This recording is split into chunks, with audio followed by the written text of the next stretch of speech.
Lecture du livre Témoignages pour l'Église volume 1 d'Ellen G. White. Chapitre 45. Lettre d'anniversaire. Mon cher fils, je t'écris pour ton 19e anniversaire. Nous avons eu beaucoup de plaisir à t'avoir avec nous pendant quelques semaines. Tu es sur le point de nous quitter, mais nos prières t'accompagneront. Une année de ta vie va se terminer aujourd'hui. Qu'en est-il lorsque tu regardes en arrière? As-tu progressé dans la vie spirituelle? As-tu crucifié le moi avec ses passions et ses convoitises? Ton intérêt pour la parole de Dieu a-t-il augmenté? As-tu remporté des victoires décisives sur tes sentiments et ta nature pécheresse? Qu'y a-t-il d'inscrit dans les livres du ciel pour cette année qui vient de s'écouler et qui ne reviendra jamais? Alors que tu commences une nouvelle année, puisses-tu le faire en prenant résolument la décision de marcher de progrès en progrès. Accède à des sommets jamais atteints auparavant et que ton but soit non de rechercher ton propre intérêt et ton propre plaisir, mais de faire avancer la cause de ton Rédempteur. Ne te place jamais dans une situation où les autres seront obligés de te venir en aide afin de te remettre sur le bon chemin. Tu peux être fort et exercer une influence sanctifiante. Ton âme peut être sans cesse prête à rechercher le bien d'autrui, à réconforter ceux qui sont dans la peine, à fortifier les faibles, à rendre témoignage au Christ chaque fois que l'occasion se présente. Et pour but d'honorer Dieu en toutes choses, toujours et partout. Que ta religion se manifeste dans chacun de tes actes. Quoi que ce soit que tu entreprennes, vise à la perfection. Tu n'as pas encore fait l'expérience de la puissance salvatrice de Dieu, comme tu aurais pu le faire, parce que tu n'as pas eu pour but essentiel de glorifier le Christ. Que tous tes projets, toutes tes entreprises, tous tes plaisirs soient à la gloire de Dieu. Que ton cœur dise « Je suis à toi, ô Dieu, je veux vivre pour toi, travailler pour toi, souffrir pour toi. » Beaucoup de gens prétendent être du côté du Seigneur, mais leurs actions prouvent qu'ils sont du côté de Satan. Qui peut décider de quel côté nous sommes? Qui a notre cœur? À qui appartiennent nos pensées? Avec qui aimons-nous à nous entretenir? Pour qui sont nos plus chaudes affections et nos meilleures énergies? Si nous sommes du côté du Seigneur, nos pensées lui appartiennent et il nous inspire les plus doux sentiments. Le monde n'est pas notre ami, car nous avons tout consacré à Dieu, à qui nous désirons ressembler. Nous voulons être animés de son esprit, faire sa volonté et lui plaire en tout point. Une influence bienfaisante. Tu dois avoir une ligne de conduite telle que personne ne puisse se tromper à ton sujet. Si tu ne prends cette décision, comment exerceras-tu une influence bienfaisante dans le monde? De bonnes résolutions ne suffisent pas, car tu échoueras lamentablement si tu ne comptes pas sur la force qui vient de Dieu et si tu ne vas pas de l'avant avec une ferme détermination. Il faut que tu mettes tout ton cœur dans la cause de Dieu. Fais tous tes efforts pour que ta vie soit une vie de chrétien. que le Christ soit visible dans ton expérience journalière. Tu ne peux servir Dieu et Mammon. On est tout entier du côté du Seigneur ou du côté de l'ennemi. Jésus a dit, « Celui qui n'est pas avec moi est contre moi. Celui qui n'assemble pas avec moi disperse. » Matthieu chapitre 12, verset 30. Certaines personnes ont échoué dans leur expérience religieuse parce qu'elles sont toujours hésitantes et ne prennent pas de fermes décisions. Souvent, elles ont une conviction et en viennent au point de s'abandonner entièrement à Dieu, mais elles ne vont pas jusqu'au bout et reculent. Dans ce cas, la conscience s'endurcit et devient de moins en moins susceptible d'être influencée par l'Esprit de Dieu. Le Saint-Esprit a averti, a convaincu, mais il a été méprisé, si bien qu'il est sur le point de se retirer. On ne se moque pas de Dieu. Il nous montre clairement notre devoir, et si l'on néglige de marcher selon la lumière reçue, celle-ci se change en ténèbres. Dieu t'appelle à devenir ouvrier dans sa vigne. Commence à l'être là où tu te trouves. Viens à la croix et renonce à toi-même, au monde, à toute idole. Que Jésus habite vraiment dans ton cœur. Tu es placé dans un endroit où tu auras des difficultés à maintenir ta consécration au Seigneur et à exercer une influence sur les autres afin de les amener à quitter le péché, le plaisir et la folie de ce monde pour s'engager sur le chemin étroit que le Seigneur a préparé pour ses rachetés. Abandonne-toi entièrement entre les mains de Dieu. Ne garde rien pour toi-même afin d'obtenir la paix qui surpasse toute intelligence. Tu ne peux recevoir la sève du cep divin que si tu es attaché à lui. Sinon tu es un sarment desséché. Tu ne sens pas la nécessité d'être purifié et sanctifié. Tu devrais éprouver ardemment le désir de recevoir le Saint-Esprit et prier avec ferveur pour qu'il te pénètre. Tu ne peux recevoir la bénédiction du Seigneur sans la rechercher. Si tu emploies les moyens qui sont à ta portée, tu croîtras dans la grâce et tu atteindras un niveau de vie spirituelle plus élevé. Ce n'est pas naturel pour toi d'aimer les choses spirituelles, mais tu peux acquérir cet amour en exerçant ton esprit et les forces intimes de ton être. Ce dont tu as besoin, c'est de la faculté d'agir. La véritable éducation, c'est d'apprendre à employer nos facultés afin d'arriver à des résultats positifs. Pourquoi la religion retient-elle si peu notre attention alors que le monde exerce son attraction sur notre être tout entier? C'est parce que toutes nos forces sont tendues dans la direction du monde. Nous nous sommes entraînés à mettre toute notre ardeur et toutes nos énergies dans les affaires de cette terre, si bien qu'il est maintenant facile à notre esprit de prendre ce chemin. C'est pourquoi les chrétiens trouvent la vie religieuse si difficile et la vie du monde si aisée, car toutes nos facultés ont été dirigées dans ce sens. La vie religieuse, pour nous, consiste surtout à reconnaître les vérités de la parole de Dieu et non à les vivre dans l'existence quotidienne.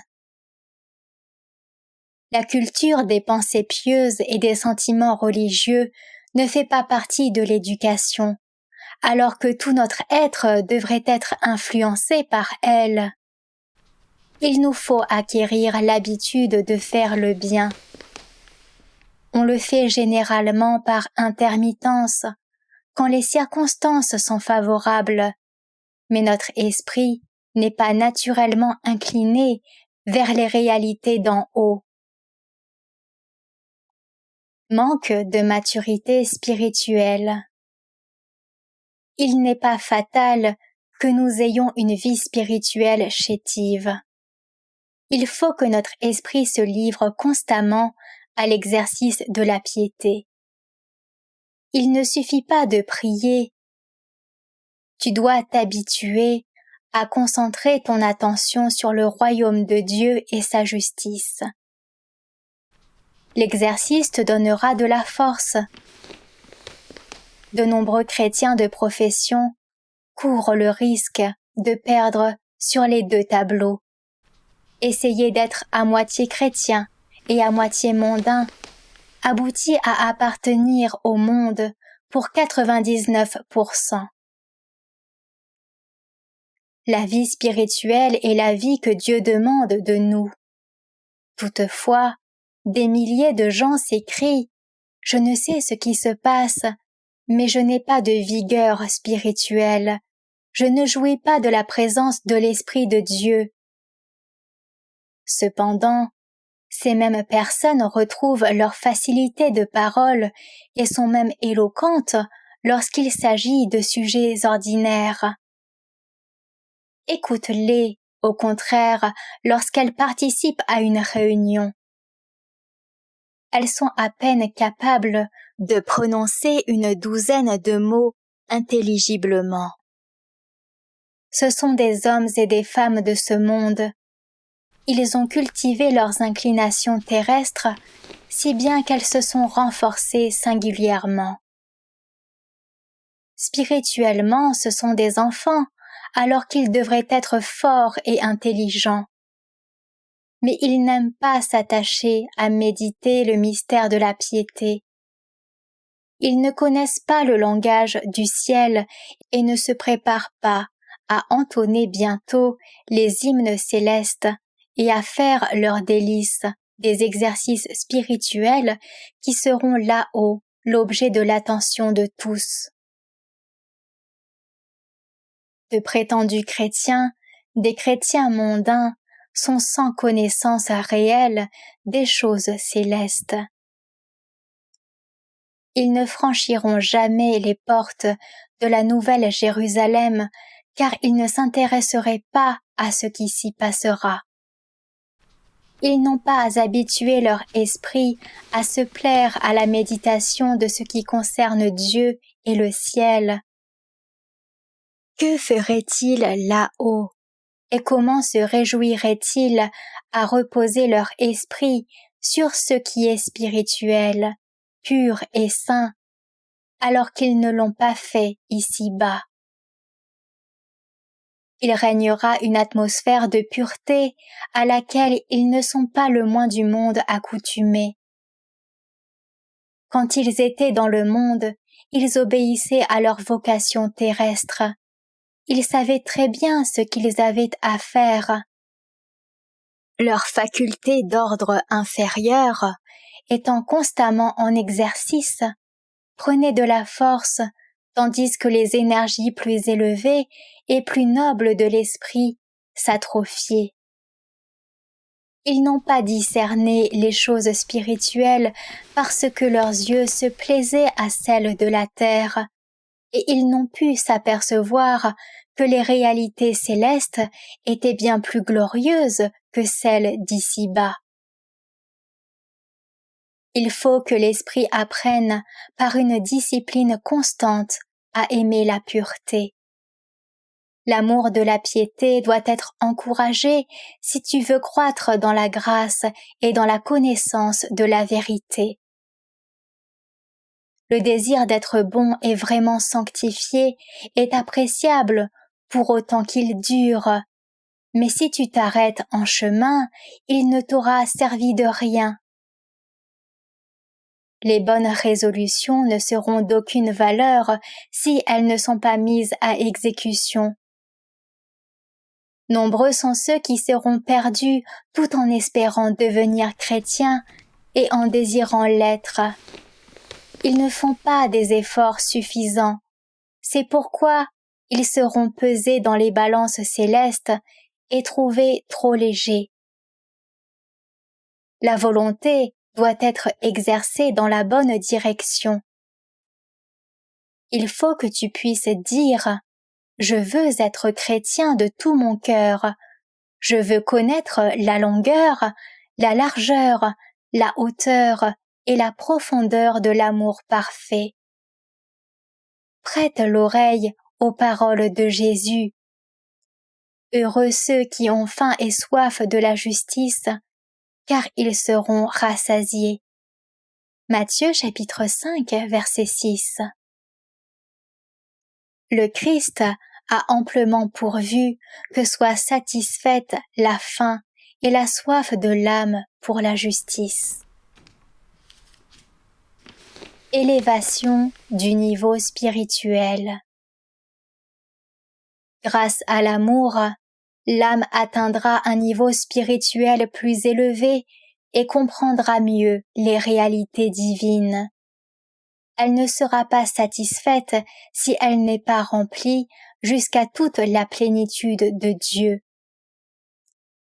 Beaucoup de chrétiens de profession n'ont aucune idée de la vigueur spirituelle qu'ils pourraient avoir s'ils avaient autant d'ambition, de zèle et de persévérance pour acquérir la connaissance des choses de Dieu, qu'ils en ont pour s'intéresser aux mesquineries de cette vie périssable. Les masses chrétiennes se sont contentées d'une vie spirituelle chétive.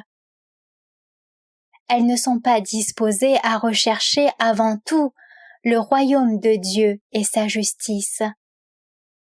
C'est pourquoi le mystère de la piété ne leur est pas accessible. La connaissance qu'elles ont du Christ ne provient pas d'une expérience personnelle. Supposons que ces gens qui se contentent d'être spirituellement des paralytiques et des nains soient subitement transportés dans le ciel et qu'ils puissent contempler pendant quelques instants la perfection et la sainteté qui y règnent. Toute âme y est remplie d'amour, tout être resplendit de joie. Une musique enchanteresse s'élève constamment en l'honneur de Dieu et de l'agneau. Les saints sont inondés par la lumière qui émane sans cesse de la face de celui qui est assis sur le trône et de la face de l'agneau. Mais dans le ciel, on ressent toujours plus d'allégresse, car plus la joie de Dieu est reçue, plus grande est la capacité de recevoir de nouvelles joies provenant des sources intarissables de gloire et de béatitude inexprimables. Les chrétiens chétifs dont nous parlons pourraient-ils se mêler à la foule céleste, unir leur voix au chant des saints et supporter l'éclat de la gloire pure et exaltante qui émane de Dieu et de l'agneau? Non, certes. Dieu a usé de patience envers eux pendant de longues années afin qu'ils puissent apprendre le langage du ciel et devenir participants de la nature divine, en fuyant la corruption qui existe dans le monde par la convoitise. De Pierre chapitre 1 verset 4. Mais ils ont mis toute leur force mentale et toutes leurs énergies à s'occuper égoïstement de leurs propres affaires. Ils n'ont pas accepté de servir Dieu sans réserve en faisant de ce service leur occupation essentielle. Ils ont fait passer avant tout leurs affaires matérielles, auxquelles ils ont voué le meilleur d'eux-mêmes, et ils n'ont accordé à Dieu qu'une pensée éphémère. pourrait-il être transformé après que ces paroles auront été prononcées? Que celui qui est saint se sanctifie encore, que celui qui est souillé se souille encore. Ce moment est proche. Ceux qui ont habitué leur esprit à se plaire aux exercices spirituels seront transmués et ne seront pas anéantis par la pureté et la gloire transcendante du ciel. On peut être versé dans les arts, être un familier de la science, exceller en musique et en lettres, savoir tenir sa place dans un salon. Mais à quoi cela sert-il à ceux qui se préparent pour le ciel? Cela sera-t-il de quelque utilité lorsqu'il faudra se tenir devant le tribunal de Dieu? Ne t'y trompe pas, on ne se moque pas de Dieu. Seule la sanctification te préparera pour le ciel. Seule une piété sincère, procédant de l'expérience, peut te donner un caractère pur et élevé et te permettre de te présenter devant Dieu, qui habite une lumière inaccessible. Le caractère que nous aurons dans le ciel doit s'acquérir sur la terre, car il ne peut s'obtenir nulle part ailleurs. C'est pourquoi il te faut commencer immédiatement. Ne te berce pas de l'illusion qu'un jour viendra où tu pourras t'y efforcer plus aisément que maintenant. Chaque jour augmente la distance entre Dieu et toi. Prépare-toi pour l'éternité avec un zèle que tu n'as encore jamais connu. Exerce ton esprit à aimer la Bible, les réunions de prière, l'heure de la méditation, et par-dessus tout, le moment où l'âme communie seule avec Dieu. Et dès ici-bas, l'Esprit du ciel, si tu veux un jour unir ta voix au cœur céleste. Une nouvelle année commence pour toi aujourd'hui. L'ange tourne une nouvelle page de son livre. Qui inscrira-t-il? Négligeras-tu Dieu? Ne rempliras-tu pas tes devoirs? Dieu veuille que non, que la page du livre céleste contienne un récit dont tu n'auras pas honte lorsqu'il sera lu aux hommes et aux anges.